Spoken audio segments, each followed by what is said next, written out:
Art में आने से पहले I was a student, school में पढ़ता था, तो जो मेरे आर्ट टीचर थे, तो he was my inspiration to become an artist, because he guided me that you can perceive a course like Bachelor's of Fine Arts, and because you carry that skill of expression, like you can able to translate what you want to say by visuals, by making some shapes, forms, colors, and all.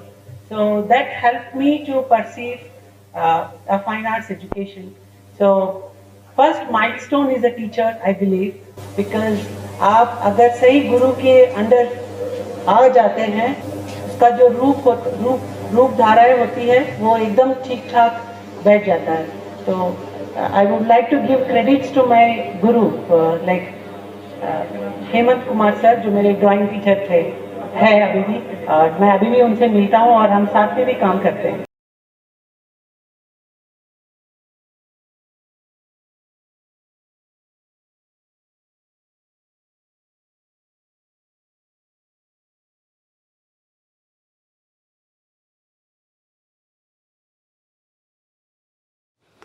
नमस्कार दोस्तों, आपका एक बार फिर से स्वागत है हमारी बातचीत में। और आज हम आपको मिलवाने वाले हैं अपने मित्र कर्नाटक से आए हुए चित्रकार पवन कुमार डी से। पवन कुमार डी जो है हमारे एक मित्र के मित्र हैं, और वहाँ से घूमते फिरते इनको मेरा पता मिला, और वो हैं अमित।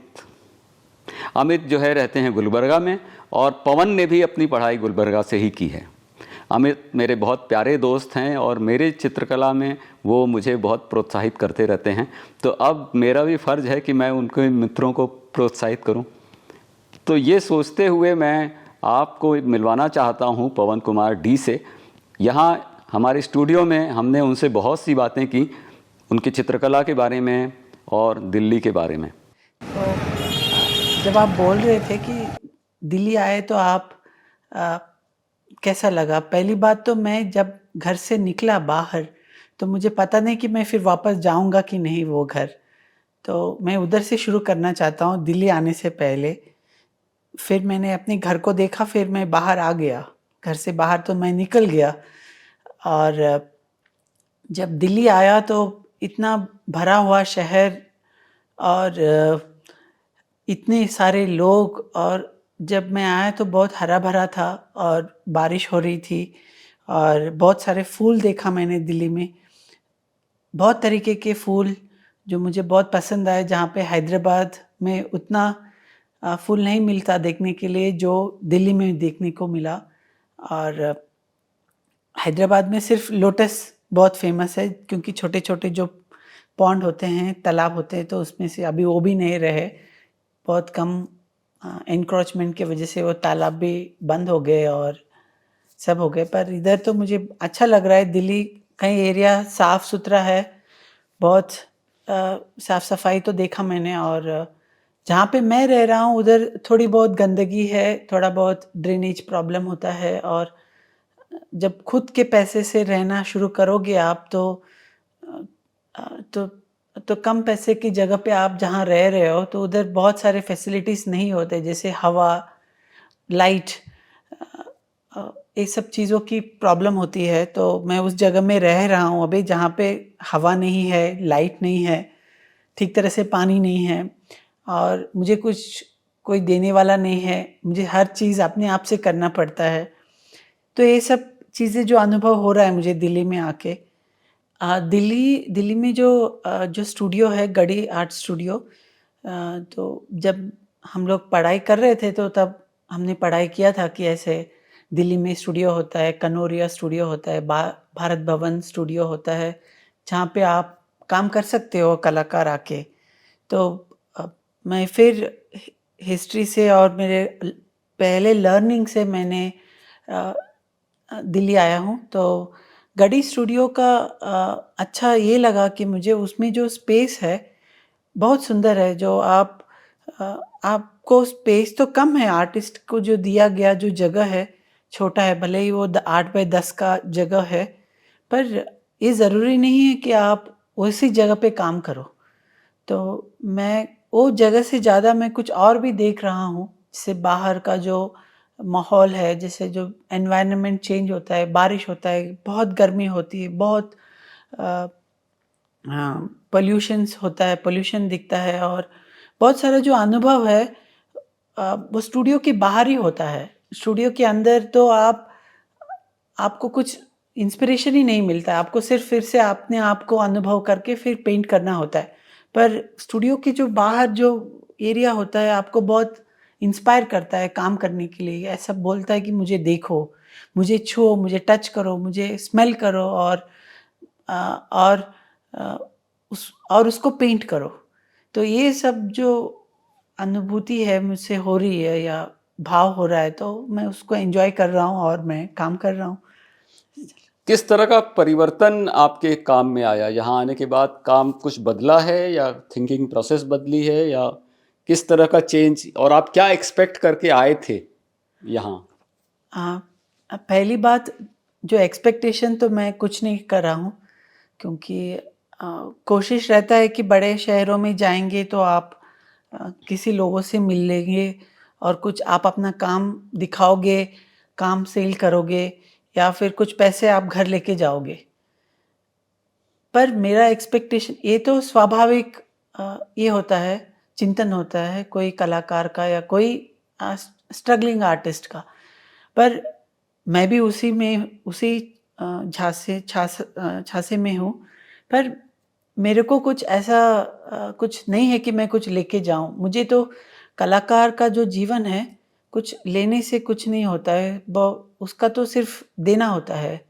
तो मैं ये सोच के नहीं जा सकता कि मैं उधर खाली हाथ गया हूँ, तो मैं कुछ नहीं लेके आया वापस घर।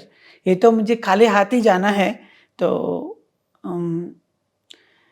ऐसे स्थिति में जो काम होता है तो चलता रहता है, तो उसका कुछ ये नहीं है, कुछ एक्सपेक्टेशन तो नहीं है। बस इतना है कि लोगों से मिला, कुछ नया देखा मैं, और कुछ सीखा या कुछ मस्ती किया, कुछ कहीं से डाँट खाया। कभी हाँ। कुछ अच्छा, कहीं गिर बुरा गए। बुरा एक्सपीरियंस बताइए, आपने डाँट किस बात पे खाया होगा? हाँ, डाँट इसलिए खाया क्योंकि जब हम कभी काम करते रहते हैं स्टूडियो में, तो फिर हम किसी से बात करते हैं तो उनको समझ में नहीं आता है कि ये क्यों बोल रहा है ज़्यादा। हाँ। तो वो कुछ अलग धुन में रहते हैं, वो इतने ऑक्यूपाइड रहते हैं अपने काम में, उनका हर समय बहुत ही प्लान्ड होता है। हुँ। तो हमारा जो मनस्थिति होता है, हम कभी प्लान करके किसी से बात नहीं कर पाते। अच्छा, तो अच्छा। हम कुछ भी बोल देते हैं या कुछ भी कह देते हैं, कुछ भी कर देते हैं। जैसे ये ग्लास उठा के मैं उधर रख दिया तो उनको गुस्सा आ जाता है। सो ऐसे जो चीज़ें मेरे से होती है, जैसे कोई स्टूडियो में जाता हूँ तो मैं बात करता हूँ और फिर मैं कुछ कर देता हूँ या कुछ गिर जाता है मेरे हाथ से या कुछ हो जाता है। तो ऐसे वो बहुत पर्टिकुलर होते हैं, और बहुत ही उनके पास समय का बहुत अभाव है। मुझे लगता था मेरे को ही बहुत कम समय है, मेरे पास नहीं है। तो मैं इधर जाके देखा तो किसी के पास भी समय नहीं है, वो भाग रहे और चल रहा है। जब मैं प्रिंट मेकिंग स्टूडियो जाता हूँ, लोग आते हैं, लगातार काम करते हैं, और काम करके फिर अपना काम लेके फिर अंदर रख देते हैं, फिर चले जाते हैं, और इतना मेहनत करते हैं, इतना बहुत मेहनत करते हैं दिल्ली के लोग। और कुछ आपको लगता है कि आप बताना चाहते हैं? कोई और ऑब्जर्वेशन है? एनीथिंग? अम, कुछ नहीं, क्योंकि मैं आया हूँ 1 2 3 महीना हो रहा है, 3 महीना हो रहा है, तो मुझे थोड़ा समय लगेगा और देखने के लिए और इसके बारे में निर्णय लेने के लिए कि मैं क्या बोलना चाहता हूँ।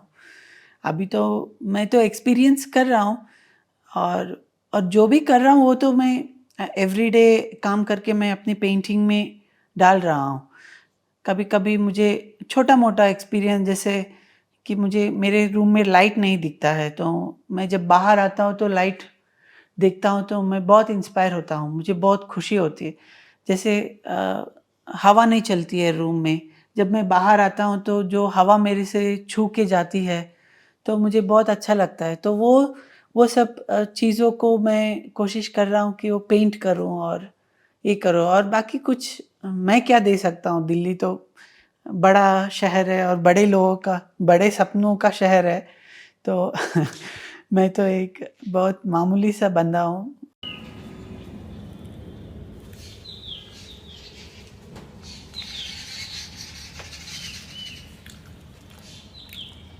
पवन और अनूप के साथ हमने जयपुर की यात्रा की। जयपुर में पिंक फेस्ट का आयोजन था और इस दौरान पवन ने अपनी एक पेंटिंग के बारे में जो बात की वो मैं आपको दिखाना चाहता हूँ। यहाँ पिंक फेस्ट जयपुर में मैं हूँ और ये हमारे मित्र पवन कुमार डी हैं, हैदराबाद के चित्रकार हैं, और इनके इस चित्र पर हम आज इनसे चर्चा करेंगे। हमारे साथ हैं हमारे मित्र अनूप रत्न। तो सबसे पहले तो बहुत बधाई आपको पवन जी, ये बहुत सुंदर काम है आपका दिख रहा है। पर फिर भी मैं एक कलाकार के पर्सपेक्टिव से या परिप्रेक्ष्य से चीज़ें कैसे बनी हैं, आपके जब काम कर रहे थे उसका प्रोसेस क्या रहा, इसका आइडिएशन कैसे आपने शुरू करा, इसके क्या विचार थे, तो उसके बारे में थोड़ी बात हमें समझाने की कोशिश करें। हाँ जी, हाँ। धन्यवाद आपका, और पिंक फेस्टिवल में आप सभी का स्वागत है। ये जो एग्जीबिशन हो रहा है जयपुर राजस्थान इंटरनेशनल सेंटर में हो रहा है, और उसमें हमने एग्जीबिशन में अपना काम डिस्प्ले किया हुआ है। ये है एक्रेलिक ऑन कैनवस का काम है, 3 फीट बाय 4 फीट का है, और मैंने इस पे 2 महीने से काम किया है। 2 महीने तक का समय इससे मैंने काम को संपूर्ण करने के लिए लिया हुआ है। और पहली बात तो यह है कि मैं हैदराबाद से हूँ, और मेरा जो इंस्पिरेशन था, इसका जो कलमकारी जो आर्ट होता है, जैसे लाइन को लेके उन्होंने बहुत सारा एक्सपीरियंस से एक्सप्लोरेशंस करते हैं और ट्रेडिशनल फॉर्म्स को किस तरीके से वो बिल्ड करते हैं। तो मैंने उससे इंस्पायर होके जो लाइन क्वालिटी से बहुत सारा काम किया है कि डिफरेंट काइंड्स ऑफ लाइंस, जैसे हम लोग डिफ्यूज लाइंस होते हैं और डॉटेड लाइंस होते हैं, उस चीज़ों को मैंने इसमें एक्सपीरियंस किया हुआ है with my earlier style of painting. तो और मिनिमलिस्टिक वे से मैंने उसको रिप्रेजेंट करने की कोशिश की है। और इसका कॉन्सेप्ट है लाइफ इज़ ब्यूटीफुल। भले ही हमें कितनी भी प्रॉब्लम हो, जैसे आजकल के ज़माने में जो दिक्कतें होती है, सरवाइव, सस्टेन और कम्युनिकेशन और फूड या जो भी होता है, तो उस चीज़ों को लेके मैंने इसको काम किया हुआ है। तो ये जो डिफरेंट जो ब्लॉक्स आपने इसमें बनाए हुए हैं, जैसे यहाँ मैं कुछ देख सकता हूँ, आपने एक ब्लॉक बनाया जिसमें आप एक विंडो दिखा रहे हैं जो एक तरह से एक डायमेंशन को शो कर रहा है, जबकि ये कहीं से चीज़ें उसमें अलग अलग डायमेंशंस दिख रहे हैं मुझे। तो ये जो प्लेफुलनेस है, एक ही सरफेस पे या एक ही बड़े ब्लॉक में एक साथ आप जब इतने डायमेंशंस, इतने ब्लॉक्स के साथ काम कर रहे हैं, तो उसका क्या कॉन्सेप्ट रहा या उसके बारे में? ये तो मेरा एक्सपीरियंस है। मैं डिफरेंट मीडियम में काम करता हूँ, जैसे मोज़ाइक हो, टेराकोटा हो, या फिर और वुड हो। तो उसमें क्या होता है, इट्स लाइक प्रॉब्लम सॉल्विंग जो ये जो फैक्टर है, तो और एक दूसरे के साथ जोड़ना है, दूसरे विजुअल्स के साथ एक दूसरे के साथ बाइंड करने का जो प्रक्रिया है, मैंने इसमें कोशिश किया है। क्योंकि इसमें बहुत सारे ऐसे विजुअल्स है जैसे रियलिस्टिक है, and they are all minimalistic है, और दूसरा है कुछ लैंडस्केप्स है, और कुछ ज्योमेट्री है, और ऑर्गेनिक शेप्स है, और something visuals which is impossible thing को पॉसिबल करने का जो सोच है, तो उन चीज़ों को मैं बाइंड करने का कोशिश किया हुआ है। जैसे जो हम लोग समझते हैं कि इनकम्प्लीटनेस में कंप्लीट होता है, जैसे एम्बिग्विटी जो बोलते हैं, जैसे समझ में नहीं आ रहा है फिर हम समझने की कोशिश कर रहे हैं, उन चीज़ों के बारे में डिस्कस किया हुआ है इस काम में। तो जब आप एम्बिग्यूटी की बात करते हैं, मैं यहाँ देख सकता हूँ कि एक कैरेक्टर जिसका सिर्फ पैर है, एक कैरेक्टर जिसकी बॉडी नहीं है, एक कैरेक्टर जिसके लेग्स नहीं है, या एक कैरेक्टर जो प्रोमिनेंटली यहाँ विजिबल है, जिसकी सिर्फ एक आईज के थ्रू उसके कैरेक्टर को आप जो है डिफाइन करने की कोशिश कर रहे हैं। तो ये क्या है, इनकम्प्लीटनेस या जो उसमें जो एक कंप्लीट जो विजन है या जो एक आप कैरेक्टराइज कर रहे हैं, कंप्लीट कैरेक्टर को डिफाइन करने की कोशिश कर रहे हैं, उसके बारे में कुछ बताएं। ये जो चीज़ है जैसे आप बोल रहे हैं इनकम्प्लीटनेस, जैसे दो फिगर एक साथ हम रीड कर सकते हैं, जैसे बैकग्राउंड एक फिगर है और फोरग्राउंड में एक फिगर है, और इधर जो है जो हेड होता है तो उसमें बहुत सारे जो फीचर्स होते हैं कि जैसे कान हो, नाक हो, सिर्फ मैंने आँखों को ही दर्शाया है। जो हमें पढ़ाया जाता है या जो मेथड्स है जो अनकन्वेंशनल वे में मैं रिप्रेजेंट करने का कोशिश किया हूँ, जैसे कि हमें पूरा फिगर बताने का ज़रूरत नहीं है। I am very focused with what I want to say. जैसे इधर जो इम्पॉसिबल थिंग को पॉसिबल करना, जैसे कोई चीज़ पे आप खड़े हो और आप बहुत स्ट्रांगली खड़े हो, उस चीज़ के बारे में आप बोल रहे हो और देख रहे हो, तो वो चीज़ों के बारे में मुझे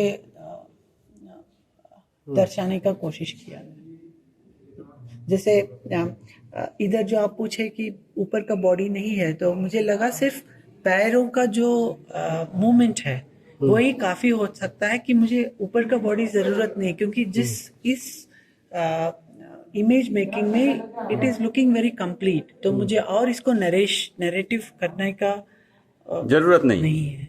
तो उस थोड़ा रंगों के बारे में, जो रंगों का चयन आपने करा है उसके पीछे क्या जो है साइकोलॉजी रही है या क्या विचार रहे हैं आपके?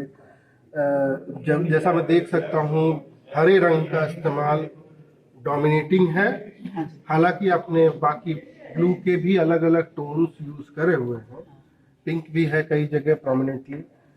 तो इस विचार के, इस सिलेक्शन ऑफ कलर्स के पीछे आपका क्या थॉट प्रोसेस रहा? वो क्या आपने पहले सोचा या बाद में आपको ड्राइव किया उस पेंटिंग ने? नहीं, ऐसा होता है कि colour selections and shape selections जो होता है वो एक टाइम के अनुसार होता है। आप जहाँ से हो, मैं हैदराबाद से हूँ और मैं दिल्ली आया हूँ, तो दिल्ली का जो कलर इंस्पायर करता है मुझे, जैसे बाहर का जो लाल रंग है, और जहाँ पे मैं रहा था शाहीन बाग, वहाँ का जो हरे बिल्डिंग्स है तो और ब्लैक है, जो जहाँ पे डेंस डार्क है, it is all my day to day experience. क्योंकि जब एक जगह से आप दूसरी जगह पे ट्रैवल करते हो तो उसमें आप बहुत सारे जो सबकॉन्शियसली जो आर्टिस्ट परसीव करता है, तो सबकॉन्शियसली वो कलाकृति में आ जाता है। तो हम हर चीज़ को प्लान नहीं करते हैं और ऐसा इमेज आ जाता है। अमित, हम लोग जो है इस चित्र के बारे में बात कर रहे हैं। तो इस चित्र के बारे में आप कुछ पूछना चाहते हो या बताना चाहते हो तो बताएं।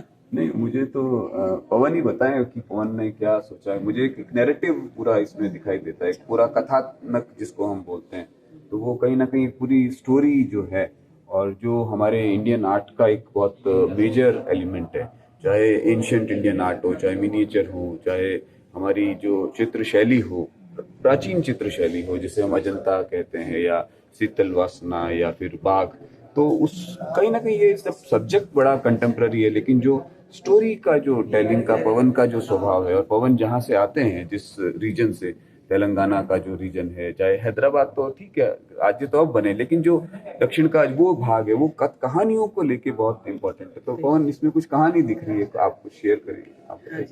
हाँ, मैंने जैसे कहा कि मैं इंस्पायर हुआ हूँ कलमकारी और चरियल पेंटिंग से, जिसमें पहले ज़माने में जो स्क्रोल पेंटिंग्स होते हैं, जो नरेशन होता था और जो स्टोरी बोला जाता था। तो ये बहुत अच्छी बातचीत रही और मुझे लगता है कि पीछे प्रोग्राम शुरू हो गया है। तो थैंक यू वेरी मच पवन, और आपकी कला के बारे में हम आगे भी बात करेंगे। Thank you.